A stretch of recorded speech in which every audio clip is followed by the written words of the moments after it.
Até agora, no nosso curso, a gente escrevia alguma coisa na célula, apertava Enter, aparecia escrito lá. Podia ser um número, a gente apertava Enter e escrevia ele lá. Agora a gente vai começar a usar fórmulas. Se eu apertar igual, ele vai escrever igual lá, tá? Até aí, novidade nenhuma. Mas o igual, na verdade, ele é uma palavra reservada do Excel. E quando você aperta ele, significa que tudo que está depois dele, o Excel encara como uma fórmula. Ele não vai ler como se fosse um número, uma letra. Ele vai ler como se fosse uma fórmula. Ele vai fazer cálculos com isso daí. Por exemplo, se eu fizer 5 mais 5, o que vai aparecer? Aparece 10 lá. Ele calcula 5 mais 5. Não aparece igual a 5 mais 5. Não aparece igual a 5 mais 5, por exemplo, aqui. Ah, aqui apareceu porque eu dei um espaço antes.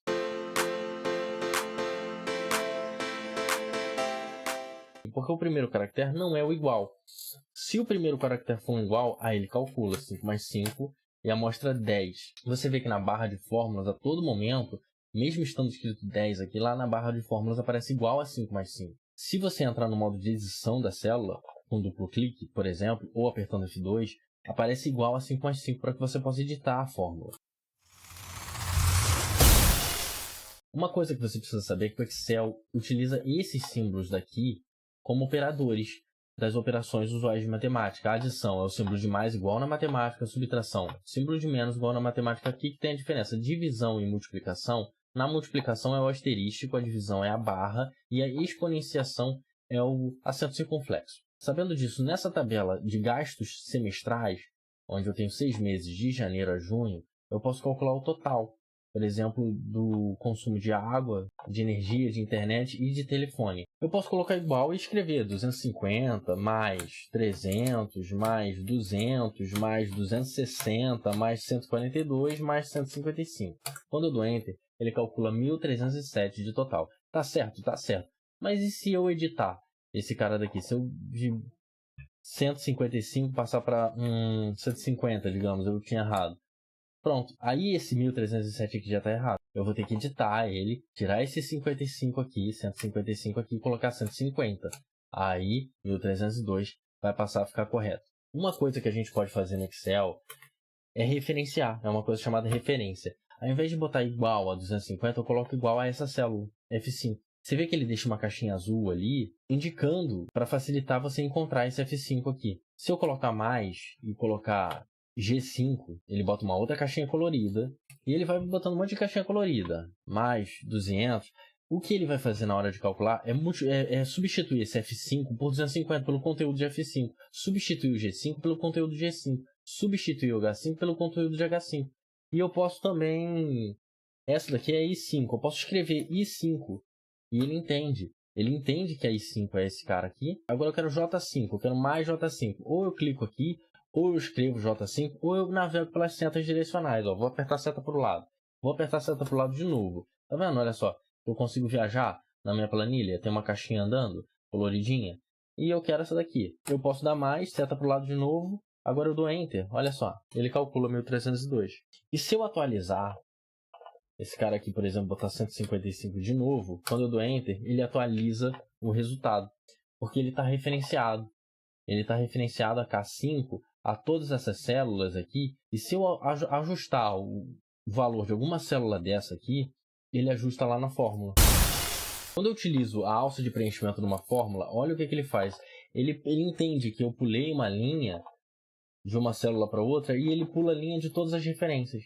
O F5 vira F6, vira F7, vira F8, G8, H8 e 8, tá vendo? Ele pula uma linha para todas as referências, para cada referência que tem lá. Por isso que isso chama-se referência relativa. E é assim que o Excel facilita o seu trabalho. Média, vamos calcular a média igual a total dividido por 6. São 6 meses. Quando eu der Enter, ele calcula a média para mim. Se eu usar a alça de preenchimento, ele já calcula tudo certinho. Eu não preciso ficar colocando L6 dividido por 6. Eu não preciso ficar colocando L7 dividido por 6, nem L8 dividido por 6. Ele vai pulando a linha da fórmula para mim. E a mesma coisa acontece se eu puxar para o lado. Ele vai mudando de coluna. Aqui eu coloquei 2, aqui eu coloquei 2. Aqui eu vou colocar igual a essa célula mais essa outra célula aqui. Eu vou dar Enter. Ele faz 2 mais 2 igual a 4. Se eu puxar para o lado, ele faz 6. Ele faz 2 mais 4 igual a 6. Olha só. que o Excel fez aqui? Ele transformou o A2 em B2 e o B2 ele transformou em C2. Olha lá. A2 ele transformou em B2 e o B2 ele transformou em C2. Porque eu pulei de coluna. Quando eu pulo de linha, ele incrementa uma linha na minha fórmula. E quando eu pulo de coluna, ele incrementa a coluna na minha fórmula. Existe um jeito de você mostrar, ao invés de você mostrar o resultado da fórmula na célula, você mostrar a fórmula em todas as células. Fazer uma expansão de todas as fórmulas. Vem na guia Fórmulas. Em Auditoria de Fórmulas, mostrar fórmulas. Quando você clica nisso aqui, olha o que vai acontecer. Ele mostra todas as fórmulas. Onde você tiver fórmula, ele não vai mais mostrar o resultado, vai mostrar a fórmula lá. Em todos os lugares que tem fórmula. Agora eu vou puxar a alça de preenchimento de novo com essa função ativa. Dá uma olhada. O A2 vira A3, o B2 vira B3. Quando eu pulo uma linha, ele pula uma linha em todas as referências da fórmula. E é por isso que ele é chamado de referência relativa. Se eu pular uma coluna, dá uma olhada no que vai acontecer. O A vira B, o A pula uma coluna, o B vira C.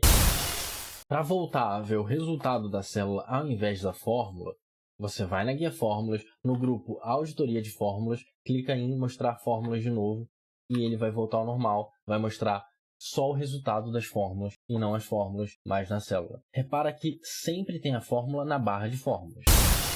Assim como na matemática, a multiplicação e a divisão têm precedência em relação à soma e à subtração, aqui no Excel também é assim. Então, se eu fizer 2 vezes 2 mais 2, primeiro ele vai fazer 2 vezes 2 e depois vai somar o resultado com 2. Se eu quiser dar preferência à soma, eu posso usar parênteses. Assim como na matemática eu faria, eu posso também aqui usar parênteses. E ele calcula primeiro o que está entre parênteses. Assim como na matemática ele calcula primeiro o que está entre parênteses e depois multiplica aqui por 2. É igualzinho na matemática. Eu vou considerar que você já sabe matemática. Só que na matemática você ainda tem colchetes e chaves. Aqui não, aqui só tem parênteses. Dá uma olhada nessa tabela de formação de preços que eu tenho aqui. Vamos calcular um imposto. Eu tenho aqui uma alíquota de imposto de 8,5% e uma porcentagem de lucro esperado de 65,5%. Eu tenho o custo de cada mercadoria. Aqui eu quero calcular o imposto, eu quero fazer uma fórmula para calcular o lucro e uma fórmula para calcular o preço de venda. Vamos tentar calcular o imposto. Igual a custo vezes a alíquota do imposto. Quando eu der Enter, ele calcula certinho. Quando eu usar a alça de preenchimento, ele vai dar um monte de erro. Ele calcula que o imposto desse cara aqui é 0 e não é. Ele dá um erro de valor aqui, tá vendo? Aqui o imposto está maior do que o custo do produto. Tá tudo errado, tá tudo calculado errado. Então vamos expandir essas fórmulas aqui, lá na guia Fórmulas, mostrar fórmulas, para ver o que está acontecendo. Olha o que está acontecendo. Ele está pegando custo vezes a alíquota de imposto, tá certo? Aqui ele está pegando custo vezes uma célula vazia. Aqui ele está pegando custo vezes uma palavra escrito custo, e é aqui que está dando aquele erro de valor. Aqui ele está pegando custo e multiplicando por um outro custo. Tá tudo errado, tá vendo? Então o que eu queria que o Excel fizesse, na verdade, eu queria que ele mantivesse esse J13 aqui fixo. Uma forma de fazer isso é transformar esse J13 em uma referência absoluta. Uma referência que não mexe, que fica paradinha sempre lá. Então você pode colocar o cursor na frente do J ali, antes do J, e apertar F4, a tecla de atalho F4. E você travou essa célula.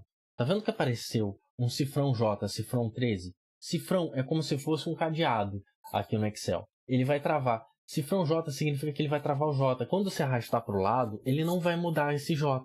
E cifrão 13 significa que tem um cadeadinho no 13. Quando você vai arrastar para baixo, para cima, esse 13 não vai mudar. O J16 está sem cadeadinho, então ele vai mudar. Se eu usar a alça de preenchimento, eu vou usar a alça de preenchimento enquanto a gente está com essa visualização, olha o que vai acontecer. Ele pula a linha no J, na coluna J aqui, na referência relativa que eu tenho, que eu não travei, e aquela que eu travei, J13, permanece travada. Assim eu consigo fazer um cálculo usando a alça de preenchimento e mantendo esse imposto aqui travado, que é o que eu queria. Se a gente voltar para o modo de visualização de resultado, aparece o imposto de cada mercadoria, calculado certinho, 8,5% vezes o custo. Agora vamos calcular o lucro. Igual a custo vezes a alíquota de porcentagem de lucro que eu quero. Só que eu quero que essa alíquota fique fixa, né? Então, ou eu aperto a tecla de atalho F4, ou eu posso colocar manualmente mesmo o cifrão. Eu aperto cifrão, vai ficar cifrão J, cifrão 12, dou Enter, e pronto. Quando eu arrastar, ele vai funcionar direitinho, ele vai manter J17, cifrão S, cifrão J, cifrão 12, aqui. Cifrão J, cifrão 12. Cifrão J, cifrão 12. Cifrão J, cifrão 12. Ele está pulando a linha só do J. Azulzinho vezes vermelhinho. Azulzinho vezes vermelhinho. Tá vendo que ele está pulando a linha só do azulzinho? O vermelhinho ele está mantendo estático. Agora vamos calcular o preço de venda como sendo igual a custo mais imposto mais lucro. Quando eu puxar a alça de preenchimento, eu não quero travar ninguém. Eu quero que o custo pule linha, que o imposto pule linha, que o lucro pule linha. Então é isso que vai acontecer. Eu não travo ninguém. Se eu quiser, eu posso travar só a linha ou só a coluna. Eu coloco um cifrão antes daquilo que eu quero travar. E aí isso aqui se dá um nome de referência mista. Mas o importante não é o nome, é só você entender o que significa esse cifrãozinho antes da letra. Né? É uma espécie de cadeado que trava a letra. E o cifrãozinho antes do número é uma espécie de cadeado que trava o número. Quando eu arrastar para o lado, olha o que acontece. Ele trava a letra. Eu posso arrastar para o lado o quanto eu quiser, que ele vai travar a letra. Esse A aqui não vai mudar. Agora, se eu arrastar para baixo, aí o número vai mudar porque eu não travei o número. Colocando o cursor antes da célula e apertando a tecla de atalho F4, eu vou viajando pelas formas de travar que dá. Olha só, referência absoluta, os dois travados. Referência mista, só a linha travada. Referência mista, só a coluna travada. Referência relativa, ninguém travado. Uma função que o Excel tem e que o pessoal esquece é uma função chamada autocálculo. Se você selecionar qualquer conjunto de células e der uma olhada aqui embaixo, repara que ele já calcula soma, máximo, mínimo, média. Ele faz um monte de pré-cálculo já referente ao que você tem selecionado. Se eu selecionar outra, vou selecionar outra aqui, vou selecionar fevereiro. Tá vendo que ele muda lá? Vou selecionar março. E à medida que eu vou selecionando, vou arrastando para baixo aqui, selecionando, ele vai atualizando lá aquela soma. Tá vendo? Vamos voltar para janeiro. Se eu quiser copiar esse resultado, eu clico em cima. Copiei e posso colar em qualquer lugar. Posso dar um Ctrl+V aqui e colar ele em qualquer lugar. E para mostrar que ele calcula exatamente como na fórmula, vamos selecionar aqui de janeiro a junho. Ele tem que mostrar uma soma lá de 1307. Vamos lá? Aqui, soma 1307. Eu posso copiar e eu posso colar. Vamos selecionar de novo. Eu quero mostrar também que você pode clicar com o botão direito do mouse e aqui você pode editar. Tá vendo que ele mostra média, mostra mínimo, máximo. Não está mostrando contagem, não está mostrando contagem. Vamos mostrar contagem, vamos tirar esse mínimo e tirar esse máximo aqui. Pronto. Aí olha só, ele mostra a média, a contagem, 6 e a soma. Não está mostrando mais o mínimo e o máximo que eu pedi para ele tirar. A contagem 6 é a contagem de células que ele tem aqui. Eu vou estar deixando aqui do lado para você uma playlist de Excel básica para quem nunca mexeu em Excel na vida e quer aprender a mexer. Agora, se você já é avançado, tem também lá no meu canal uma playlist de Excel avançado. É só procurar Excel Especialista Avançado. Eu vou fazer também linguagens de programação. Considere se inscrever no meu canal.